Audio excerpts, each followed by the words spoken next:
I know to Yeah, you. there you go. Yes, right. Donna is telling me to record. And you're all correct. I should record. So, okay. Did we pray? We prayed. I'm scatterbrained this morning. Oscar, thank you very much for getting back at me with that. You're absolutely right.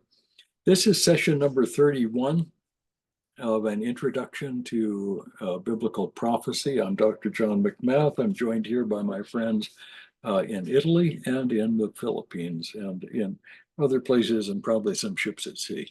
Hard to know who all manages to look at these things as the week goes on. And I welcome all of those who are tuning in via Facebook or YouTube later on in the week. You're all welcome. Okay.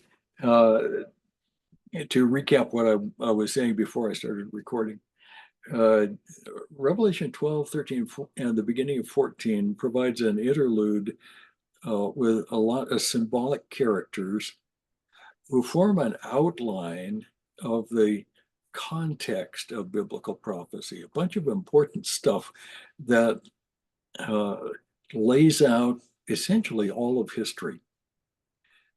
People who don't like eschatology, who don't like studying end times details, often don't like it because it has no apparent practical application. The point that John seems to be making in this passage is that not only is prophecy a part of the larger biblical theological structure, it's also intensely practical. And that's where we're going with this today. We'll see what we can do with that. Let's go over to the share screen. See if I can make this thing come up. Oh, there it goes. That thing in the background is not Minas Tirith from the Lord of the Rings, but rather a place off the coast of France, off the Normandy Peninsula, called Mont Saint-Michel. And those of you who have less Greek or less French available, that's Mount Saint Michael. It's an island in the Bay of whatever it is, Bay of something, in a big tide flat. And this island is offshore a little ways, connected by a causeway. And during the Middle Ages, a village was built there around a cathedral. And the cathedral was part of a monastery, and it's quite the famous place, and a very well defended place. Interesting, but it's built around the actually mythology of Saint Michael fighting with the dragon. Roman Catholics believe that after the crucifixion, the body of Christ was stolen by Satan, and that the angel Michael went off to a cave and fought with Satan for the body of Christ, and because of his work, arranged for the resurrection. There's no biblical indication that that is true. There's no theological reason that that would be true. It's kind of a silly story when you realize it's also a part of pagan mythology. The British have an old story called St. George and the Dragon, which is essentially the same story, but a good guy fighting a dragon. And to say that mythology is what John is talking about here, and that it has to do with Christ's body after the crucifixion, just doesn't hold water. But we're going to look at this this passage, and I'll show you where the dragon and Michael and all of that come from, and we'll see if we can understand how it works out. First couple of verses, the first of seven personages or things with personalities. Okay, we're going to start out with a great sign in heaven, a woman, okay, clothed with the sun and the moon under her feet, and on her head a crown of 12 stars. All right. Who is this woman? Well, Genesis 37 speaks of Jacob and his actually his multiple wives, but Jacob and his wife as the sun and moon, and the 12 stars as the 12 sons of Jacob. That all by itself seems to identify the woman as Israel. Now, if Roman Catholics, of course, will take it that the woman is the Virgin Mary, but there's no indication at all that that makes any sense. This appears to be Israel, and she is in the process of giving birth. She's with child, cried out, being in labor and pain to give birth. Okay, so she's in the process of giving birth, and the child, of course, is Christ. We're going to see that as this goes on.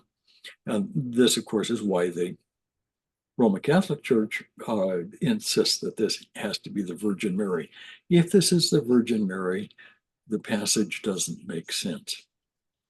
And there's no reason to think that Mary would be involved here, unless you happen to be hung up on the Virgin Mary.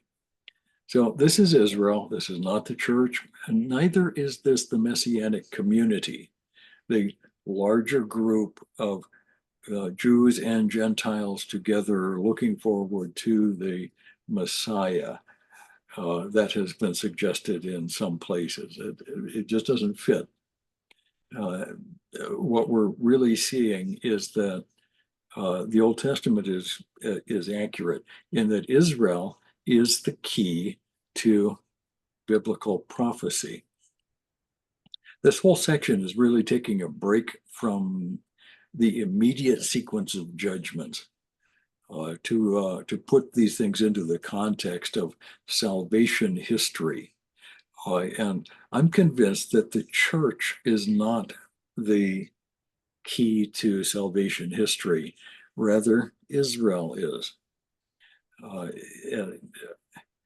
Israel gives birth to Christ. It gives birth to the church. And so the church is in an important way secondary. And in the end time, the church is not on the front burner. The church has an important part in the end time events, but it's not the key to the end time events. I believe that during this 7-year tribulation period, the church is in heaven, enjoying the wedding feast of the Lamb. So this is Israel. This is not the church. This is not the Messianic community. And what we are seeing in this passage is the opening up of a conflict that is not recent, but historical. All through history, this conflict has been going on. And we begin understanding that with the opening up of the second portion. This is in verses 3 and 4, the introduction of the dragon. Yeah, I looked around for dragon pictures, and this one works okay. I don't know what the dragon in Revelation actually looks like, but here's another sign that appeared in heaven, and behold, a great red dragon having 7 heads and 10 horns, and on his heads were 7 diadems. Okay, the 7 heads and 10 horns have got to be the final beast of Daniel's sequence. So this is one of the most important correlations between the Old Testament prophetic structure and the New Testament. The seven-head, 10-horn dragon is the fourth beast of Daniel's group of beasts. It develops heads and horns. The horns are kings, the heads are individual systems. There were 10, 3 were done away with, leaving 7. Still the 10 horns because the Antichrist has taken over. The dragon is clearly associated with this fourth time of the Gentiles kingdom structure, but there's more going on than that. This is symbolic of the Gentile nations. Certainly what I usually call the usual suspects, the nations that surround Israel and hate her with a passion, are all under Satan's control. The dragon, this identity given to this great beast, the dragon is Satan himself. As we see the description of this dragon in the next verse, and his tail swept away a third of the stars of heaven and threw them to the earth. Okay, what could that possibly be? He's got his swishing his tail around, and a bunch of stars get knocked down. Okay, what are we talking about? It could be, and I'm not going to argue that this is the only possibility. This could be a look at the fallen angels. The angels in the Old Testament particularly are often associated with the stars in heaven. So I think there's a good shot that what we're looking at here is the fall of Satan from heaven. So here's this character. He's a big, ugly character, and his tail swept away a third of the stars of heaven, threw them to the earth, and the dragon stood before the woman who was about to give birth, so that when she gave birth, he might devour her child. Okay, Satan, from the very beginning of history, has attempted to destroy the messianic hope. From the very beginning, when God created Adam and Eve, that first couple, he understood immediately that the child born of that woman would be the first part of a great race of people who love God and walk with God. He had to arrange for the fall of Adam and Eve. The temptation in the garden was not just because Satan is a bad guy and does bad things, but was a strategic attempt to prevent the coming of the Messiah. And throughout history, Satan has done what he could to try to stop the messianic line. We could give all kinds of examples of that. Look, all of the history of Israel, and then moving on into the beginnings of the church and the attempts to destroy the church in the first years. The work of Satan is a consistent attempt to oppose the work of God, specifically in the work of Christ. So we see Israel and the dragon, Satan, in a head-on conflict that can only end one way. Uh, uh, either the Messiah will be defeated or Satan will be defeated. And that's the great theme of history, uh, conflict. That's not going to be a good thing. And she gave birth to a son, a male child, who was to rule all the nations with a rod of iron. This is verse 5. And I've got a picture here of a ruler. This particular character is King Narmer, Narmer, a pharaoh of Egypt. As far as we can tell, one of the first pharaohs of Egypt in the northern part of the Nile Delta, not probably over all of Egypt, but over a portion of Egypt.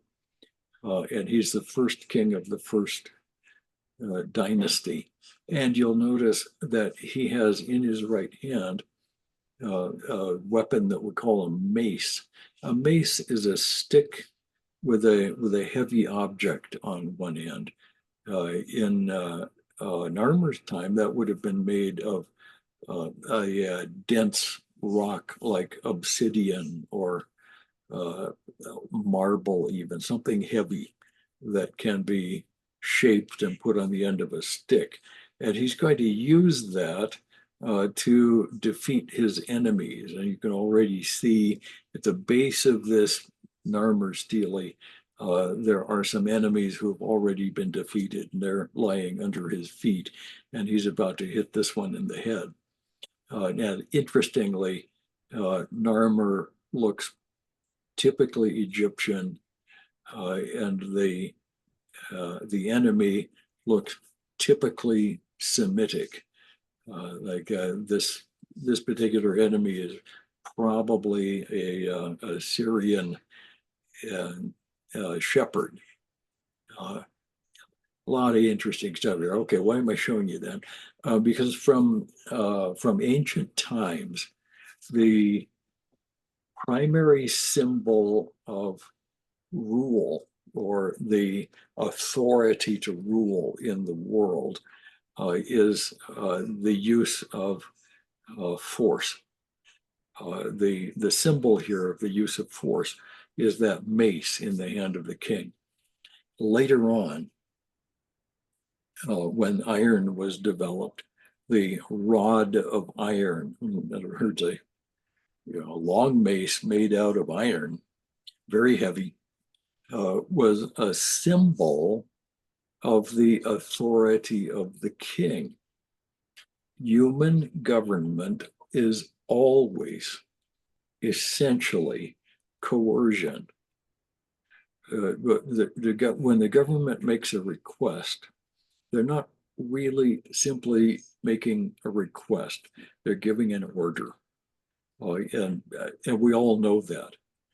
So if here in America, if the Internal Revenue Service sends me a note asking me to please complete such and such a form by such and such a date in order to complete the records for whatever it is they've got a problem with, uh, that's not a friendly request. That's an order. And I need to hire a lawyer and get that paperwork put together, or I'll go to jail. They don't say that, but that's what will happen. In King Narmer, you got to love him. We don't know anything about him except this one stele. Understood that the authority of government is in the hands of the king, and he has the authority through his servants to hit people in the head if he needs to. And that's what it ultimately comes down to. So, who ultimately will rule with a rod of iron? Christ will. He will have the ultimate authority. He will have during the millennial kingdom, there will still be sin in the world.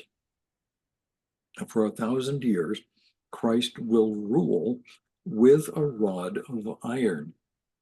That means there will be the availability of coercive, deadly force uh, in order to control the sin that is left in the world. Satan will be out of the way. We'll look at that as we get closer to it. For 1,000 years, he'll be bound. And therefore, the world's system, the corrupt system that today makes sin so comfortable, will all be gone. It will be disappeared. There'll be nothing left but the individual human flesh. We talk about the world, the flesh, and the devil in 1 John as being the source of sin. Well, if the world is out of the way and the devil is out of the way, where does the sin come from? Well, it comes from inside me. The people going into the millennial kingdom will all be normal, mortal people who've survived the tribulation period. And many of them will be saved people, saved during the tribulation, and on they go. Some will not. But for all of them, there will be the coercive power of Messiah's judgment that will enforce the peace. And so there will be peace for 1,000 years because Christ will insist that there be peace. And if there's ever not peace for whatever reason, he and his agents will take care of that in whatever way is necessary. So it's an interesting thing. This is Christ will be willing to demonstrate his strength during the millennial rule. So the rod of iron, he will rule all these nations with a rod of iron. And her child, so she, the woman gave birth to a child who will rule the nations, and her child was caught up to God and to his throne. What's that? That's the resurrection.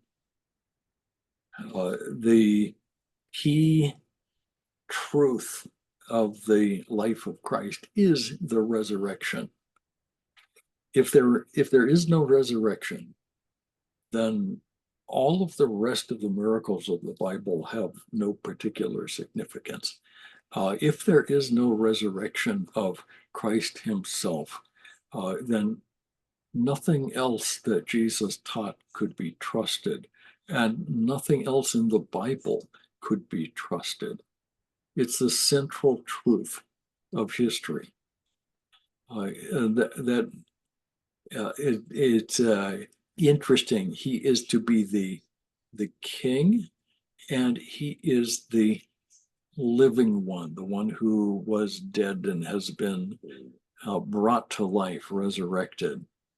And once that has happened, the woman fled into the wilderness, where she had a place prepared by God, so that there she would be nourished for 1,260 days, just 3.5 years. This is an odd juxtaposition. What we'd really like is for the rod of iron rule and the resurrection and the protected in the desert bit to all be part of one neat package, but it's not. We're seeing here a conflict that began in the Garden of Eden and continues all the way through history, through the millennium and beyond, with the central fact being the resurrection of Jesus Christ. And the woman, Israel, protected in the desert for 3.5 years, is a picture of what will happen during the, as I see it here, the second half of the tribulation period. Now, that's not a nice, neat package for me, but all these elements fit together in this one little bit here. Now, people have asked, well, where does she go? And the correct answer is that we don't know. somewhere in the wilderness, Israel will be protected during the worst part of the tribulation period. Now, not all of Israel. Those of Israel who are the people of God at that time. There will continue to be people who are part of Israel who will not receive the Messiah, along with lots and lots of Gentiles who will not receive the Messiah, and they'll have no protection. Where will they go? I read a commentator not too long ago who suggested that the best place for the believing Israelis to go during the war that we're going to call Armageddon would be Petra out in the wilderness of Jordan. As you cross the Jordan River or take a right turn on the King's Highway, head south on the way down to Eilat, and along the way you'll see a sign for Petra, which is an Idumean or Edomite kingdom, Nabatean fortress in a canyon in southern Jordan. Really quite a famous place, made even more famous by the Indiana Jones movies. What makes some think that way is that during the early years of the Israeli state, since 1948, actually before 1948, scholars and people in that area have always known about the existence of Petra out in the desert. It's a very interesting place, well worth a visit. But of course, it was impossible to get there unless you were willing to do it illegally and in all kinds of wrong ways. And those who in Israel during that time wanted to rise to prominence in the Israeli army and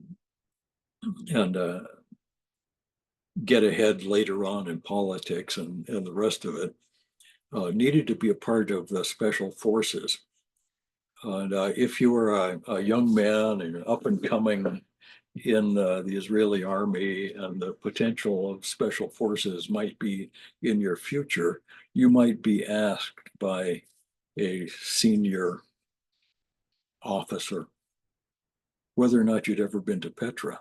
Just a casual question. And if you said no, there was no punishment, there was no problem. But you were never invited to be part of special forces. And it was against the regulations for you to go to Petra. But if you'd never been there, you'd never make it into the special forces. And so it was an interesting bit of folklore. And I don't know for sure that that's true, but that's what they've told me. Petra continues to have an interesting place over there. It's a great tourist attraction, but the Israelis continue to love the place. Another connection with Petra is that very interestingly, in the first 2 centuries of Islam's occupation of Israel, back after the time of Muhammad, when the first caliphs came into the area, and they built the Dome of the Rock and the Al-Aqsa Mosque. The Qiblas, or the prayer niche that shows you the direction to pray, were both pointed toward Petra rather than toward Mecca. It's about a 40-degree difference in angle. And so it's pretty obvious. Uh, why would that be? Well, we don't know. But Petra just keeps coming back. It keeps coming back. So we've got the male child born, who's going to be the king. He is resurrected. Uh, and during the tribulation, the woman, Israel, is protected in the desert for 3.5 years. Later on, we're going to see that the woman, Israel, is taken out to this place in the desert by the wings of a great eagle. And again, I'm visualizing the eagles in the Lord of the Rings. So I think that, you know, whatever the names of these guys are, big enough to carry Gandalf and his friends. Uh, the next passage, 7 through 17, long passage, is about war in heaven, and Michael the archangel and the fall of Satan is all put together here. This particular statue, I'm not sure if that's silver or gold leaf or whatever. This is found in the interior of Mont Saint Michel monastery in France, and that's the angel Michael with his sword, and in the lower right of the statue is the dragon Satan with his problems. The cross on the shield is the format that the Crusaders used. So this is a statue that was done during the medieval period. So let's read this, and this is a difficult passage. It appears to be a description of the fall of Satan, and that's what we would like it to be. But there are some indications that the time frame of the event is during the tribulation period. So it's difficult, but let's take a look. And there was war in heaven, Michael and his angels waging war with the dragon, and the dragon and his angels waged war. And they were not strong enough, and there was no longer a place found for them in heaven. And the great dragon was thrown down, the serpent of old, who is called the devil and Satan, who deceives the whole world. And he was thrown down to the earth, and his angels were thrown down with him. Okay, that's verses 7 through 9.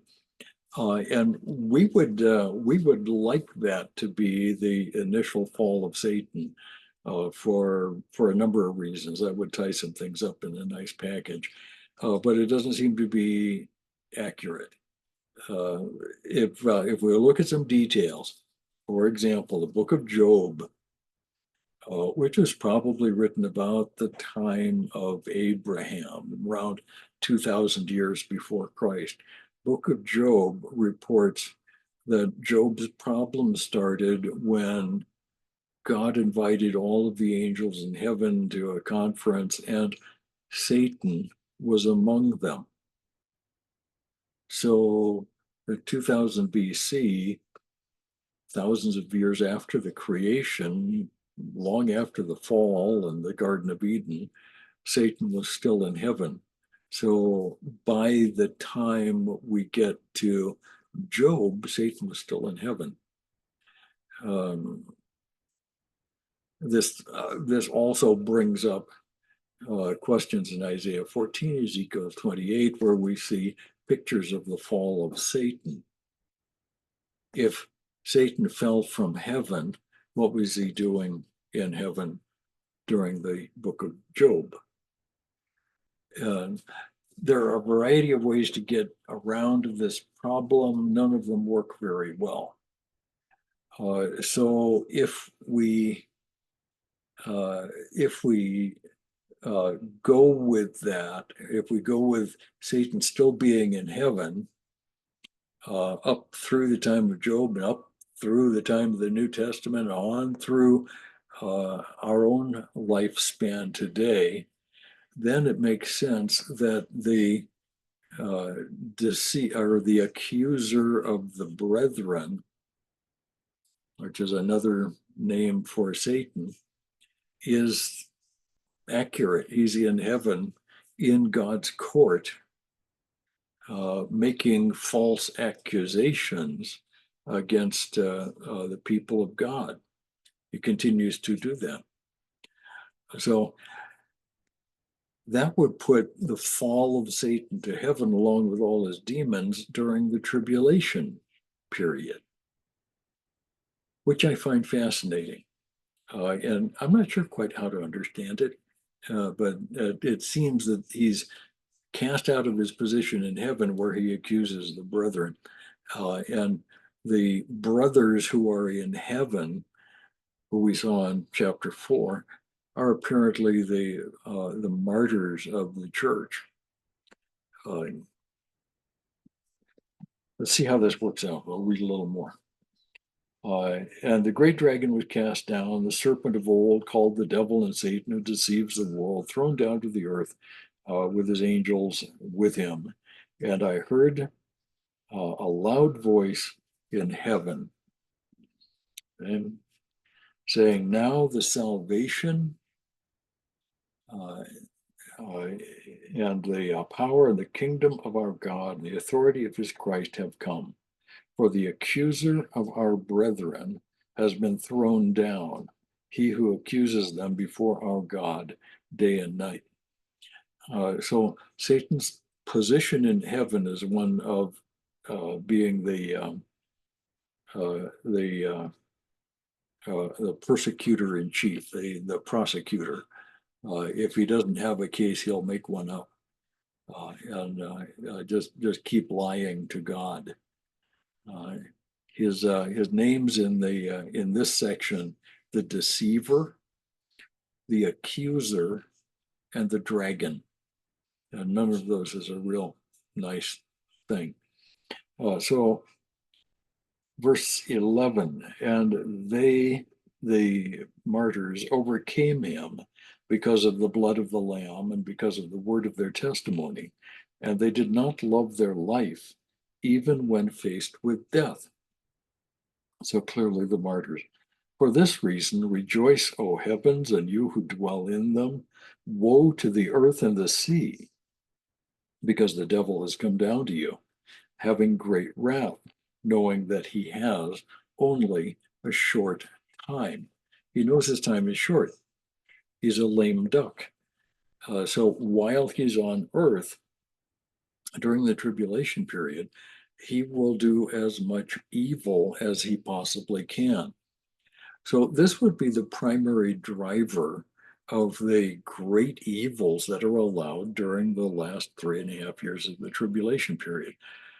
It would be wrong for us to assume that all of the evil that we see on the earth during the tribulation period is the result of God miraculously doing bad things. Satan is the doer of the bad things. Satan is the destroyer. He is the evil one. And he's been getting ready for this for thousands of years, and getting his people in line. He's always had a group of nations, a group of leaders, a military options at his disposal. And his position is to make this happen when it is possible. So he knows his time is short. He'll do as much as he can. And the last 3.5 years of the tribulation are a time of tremendous trouble. During the millennium, we're told later on, and we'll get there, he'll be bound. And so he'll be put into a pit and bound and will have no part in the 1,000-year kingdom era. At the end of that time, he'll be loosed briefly. And at that time, a battle that is, I think, allegorically called Gog and Magog will happen. It will be a battle like the Gog and Magog battle. And we'll don't know if we'll spend a lot of time talking about the various battles, but I think the Gog and Magog battle happens during the tribulation period. I think that's the best way to understand it. And another battle like that with the surrounding nations coming and attacking Israel will happen at the end of the tribulation period or of the millennial period. But we'll get there. We'll take a quick look at that when we get to that part. For this reason, verse 12, rejoice, O heavens, and you who dwell in them. Woe to the earth and sea, because the devil has come down. He's only got a short time. So when the dragon saw that he was thrown down, 7 through 10, and let's see, what have we got? 13, 12, 10 through 12, 7 to, yeah, okay. Michael's introduced 10 through 12. Okay. When the dragon saw that he was thrown down to earth, he persecuted the woman who gave birth to the male child. So that's got to be Israel. So we're going to see a tremendous bit of persecution against the people of Israel at that time.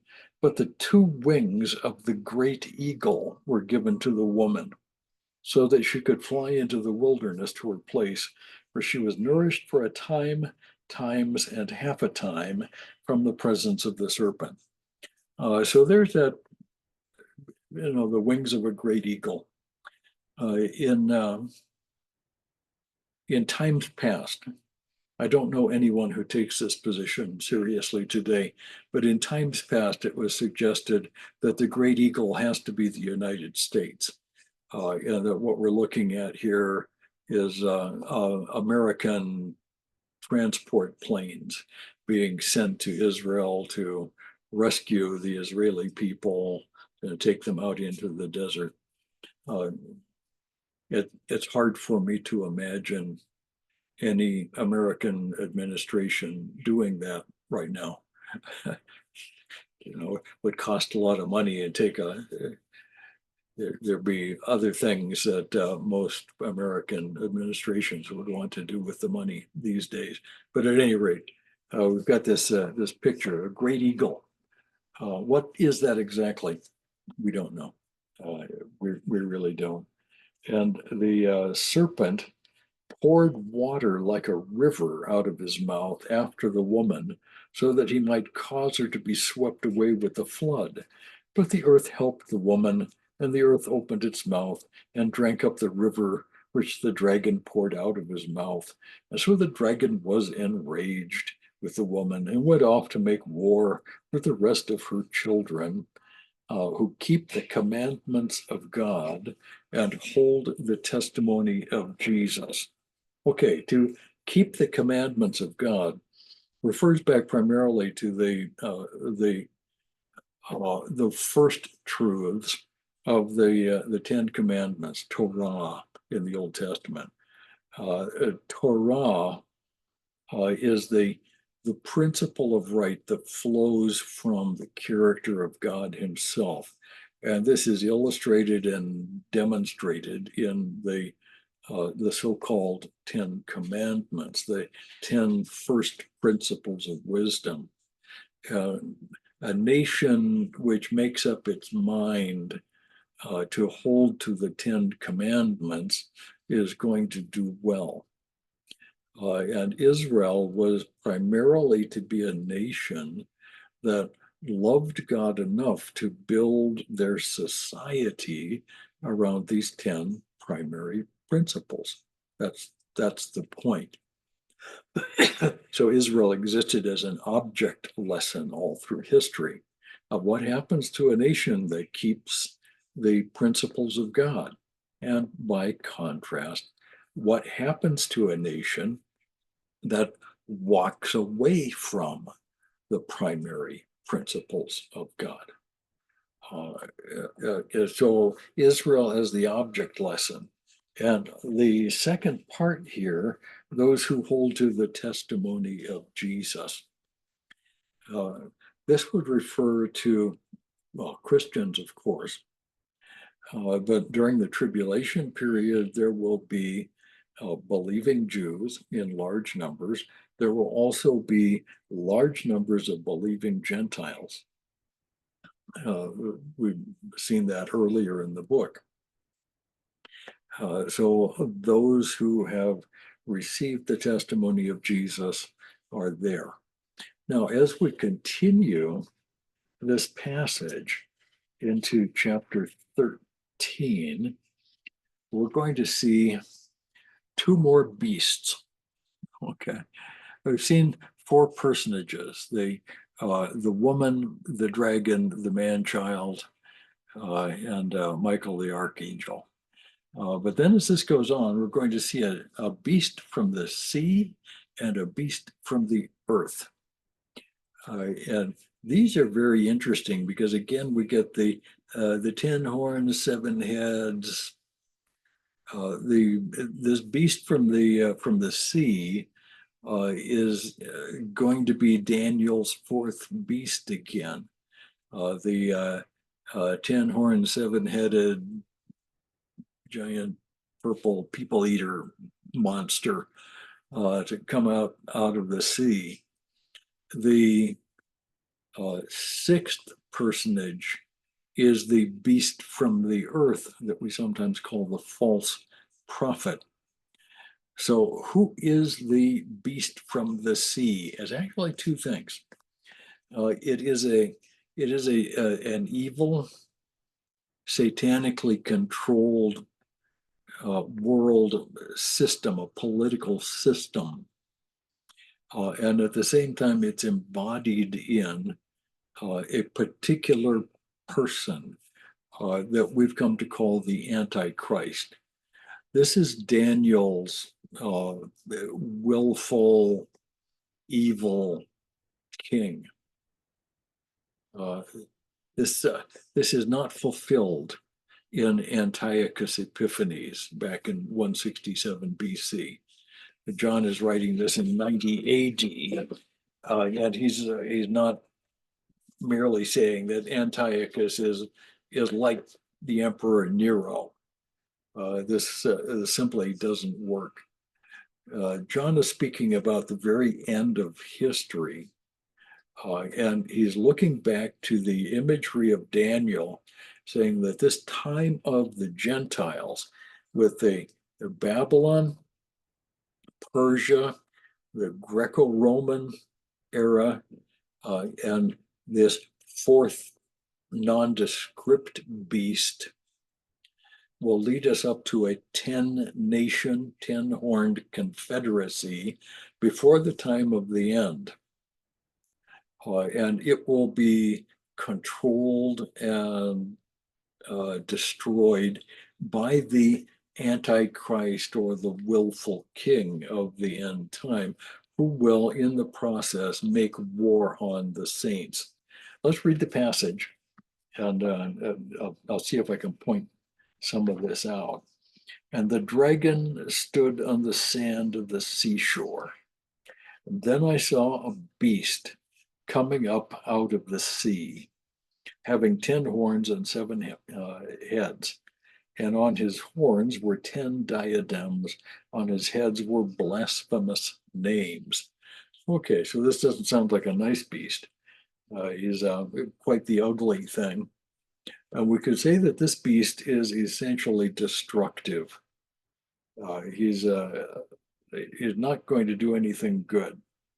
And the beast which I saw was like a leopard, and his feet were like those of a bear. His mouth was like that of a lion, and the dragon gave him his power and his throne and great authority. Okay, this is, again, this is imagery that comes from Daniel. The four beast sequence of Daniel, the Babylonian lion, the Persian leopard, the Persian bear, the the Greek or Greco-Roman leopard, followed by the nondescript beast. This is that same character, and I saw one of his heads. So one of the kings of this 10-nation closing confederacy uh, looks as though he's been slain with a fatal wound, and the wound was healed, and the whole earth was amazed and followed after the beast. So this is a political leader of some kind who appears to have been assassinated, who comes back to life again. Is this an actual satanic resurrection? That's one of the possibilities. I think Satan could probably do that in a limited way. It's more likely that this was a staged assassination. It looked for all the world like he was dead, and then he comes back. Satan is a liar to begin with, and I wouldn't put it past him to lie about something like this. It makes a certain amount of sense. So the 10 horns, 7 heads, this monster is clearly a Daniel thing. And this obviously is the climax of this 4-kingdom time of the Gentiles sequence that Daniel opens up. Jesus in Luke 21 speaks about the Temple Mount being trampled underfoot by the nations, by the Gentiles, until the time of the Gentiles is complete.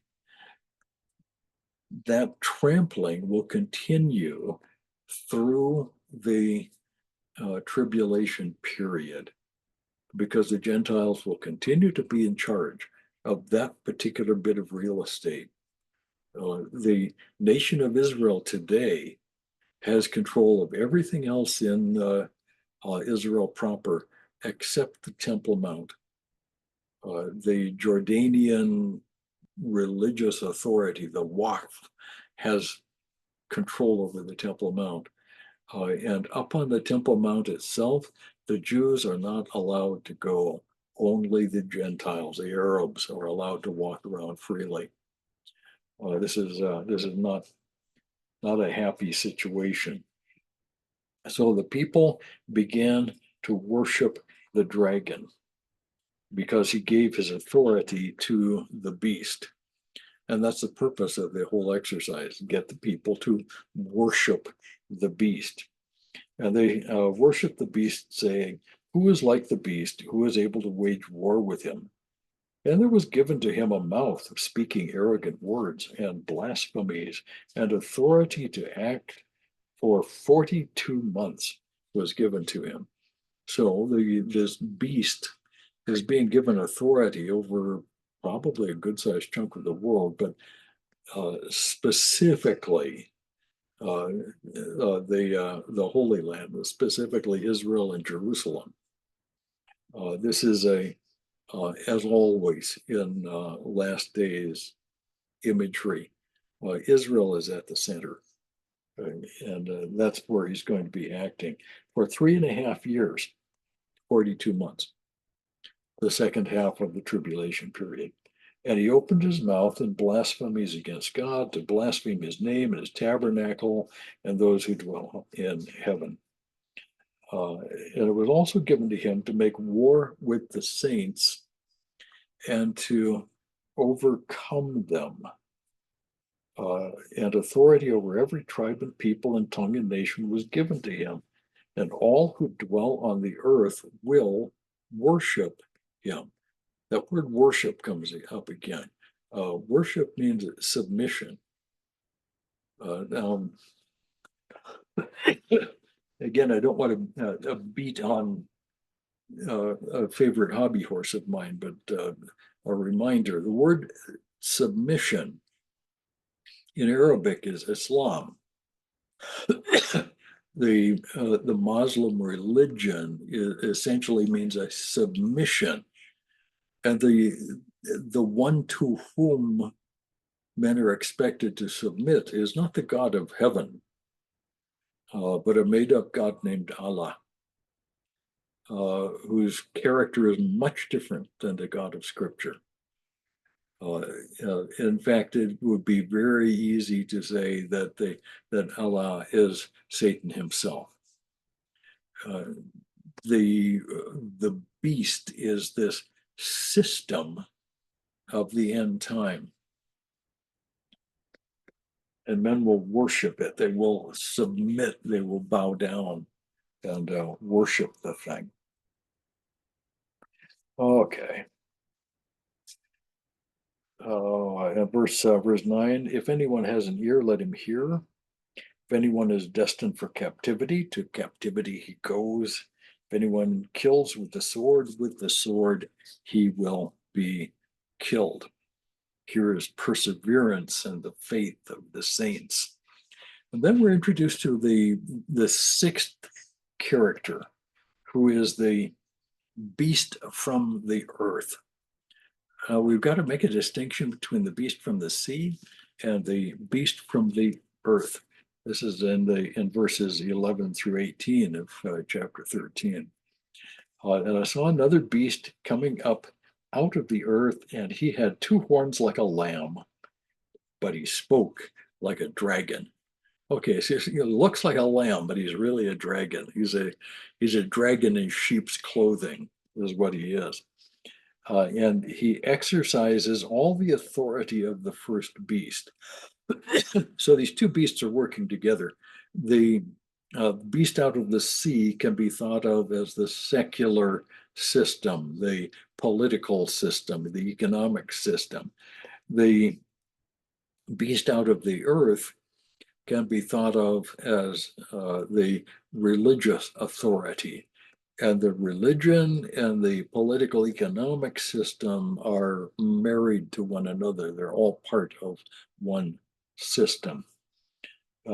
He, the second beast, exercises the authority of the first beast in his presence.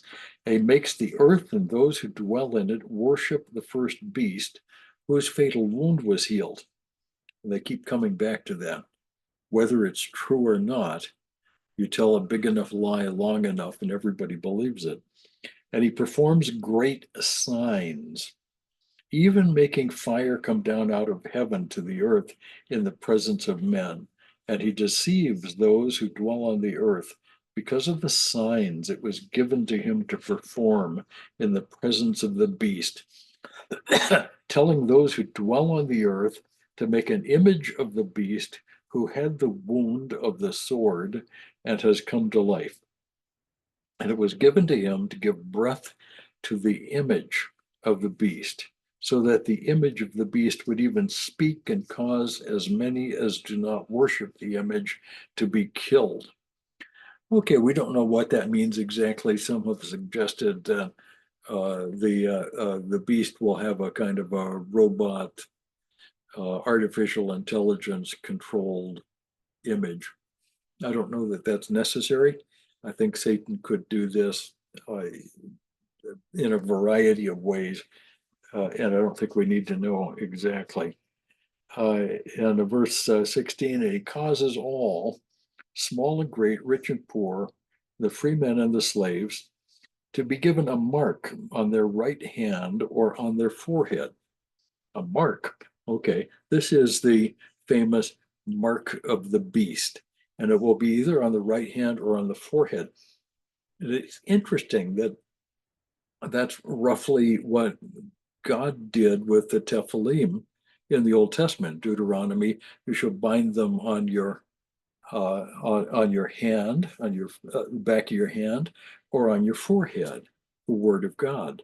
And that was the mark of Jewish believers. Here we've got the anti-Jewish believer, the people who have a mark on their right hand or on their forehead. What exactly is this? Well, we don't know. We actually don't know. And I think that's an important point to make.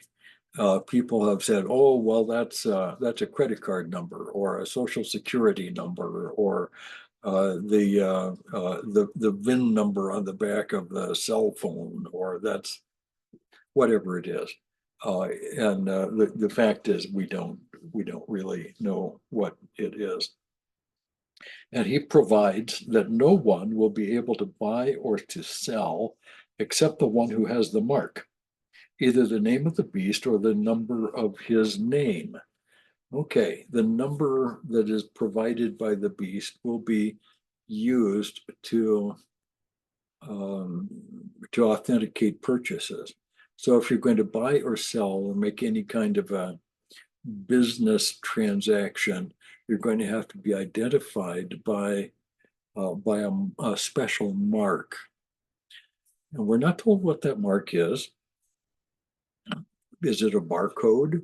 Is it a is it some kind of a secret magnetic implant? We don't know. And it would be wrong for us to decide, oh, for example, here in America, not to use our social security cards for identification because that's obviously the mark of the beast. Well, we don't know what it is. Now, does technology exist that could do something like this? Yes, for the first time in history, it actually is possible to put identifying uh, invisible marks on or under the skin or in the blood of every person on earth who wants to buy, sell, or be a part of the economic system. We could do that. We have that technology today, and it can be done in quite a number of different ways. Um, is that what this is talking about? Well, I don't know, but it's very suggestive.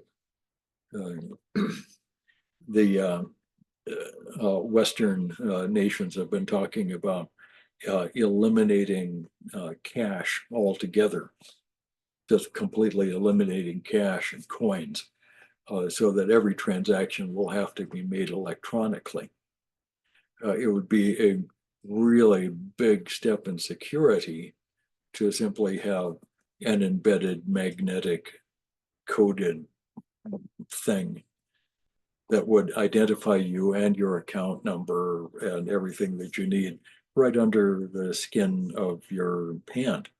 That would be actually a really convenient way for business transactions to be done because you'd never lose it. You wouldn't have to be renewed every 5 years. And all kinds of details could be kept on file. Medical details could be there, your social score, who you voted for in the last election, or all kinds of things that could be kept right on file there. Whether or not you owned firearms, all those things. If you believed that the government was overstepping its bounds, all that information would be there available for the government scanner. And you'd have to be scanned every time you wanted to buy a loaf of bread or a jug of milk. Sounds very convenient, actually. It is one of the reasons that I'm very opposed to a centralized electronic currency. I think that's a really bad idea, just general principles, whether that's the sign of the beast or not. It doesn't seem like a good thing. As for the number of the beast, here's wisdom. Let him who has understanding calculate the number of the beast. For the number is that of a man, and his number is 666. So 666. People, of course, have gone all over the map trying to identify the Antichrist by adding up, subtracting, multiplying in various ways, translating into Hebrew and or Aramaic and or Greek and or Latin, the number of 666. You can go anywhere you want to go with that. It's actually really very difficult to be sure what that means. Uh, I prefer the simplest. There are 3 6s here. So 3 is the number of completion. 6 refers to the 6th day of the 7-day week, the day of the creation of man. So a man who thinks he's a god, who is complete in every way, could be called a 666, the number of the man. Have we got an identity for that character? No, we don't actually. Now, this takes us into the last little bit of this, the Lamb and the 144,000 on Mount Zion. By the way, that's the Dome of the Rock in the background. That's not the temple. The temple location is very close to the location of the Dome of the Rock. I think actually that in order to rebuild a temple for the tribulation period, that Dome of the Rock is going to have to be demolished. And I'm not sure how that will work. So I looked, and behold, the Lamb, that's Christ himself, was standing on Mount Zion, which is Jerusalem, and the Temple Mount specifically. And the 144,000 with his name and the name of his father written on their foreheads were standing with him. And I heard a voice from heaven, like the sound of many waters and like the sound of loud thunder. And the voice which I heard was like the sound of harpists playing on their harps. And they sang a new song before the throne and before the 4 living creatures and the elders. And no one could learn the song except the 144,000 who had been purchased from the earth. So the 144,000 are going to form a choir. And the song that they've got has got such a tricky tempo to it that you've got to be Jewish in order to make it work. I don't know. I don't know. Nobody else can learn it. Now, these are the ones who have not been defiled with women, for they have kept themselves chaste. Now, why that is mentioned, I don't know. But it's an emphasis on the purity of these men. And they follow the Lamb wherever he goes. These have been purchased from among men as first fruits to God and to the Lamb. And no lie was found in their mouths. They are blameless. Okay. So at this point, we've gone all the way through the 7. This last one is a very Israeli kind of image. 144,000 Jewish men all gathered together on the Temple Mount.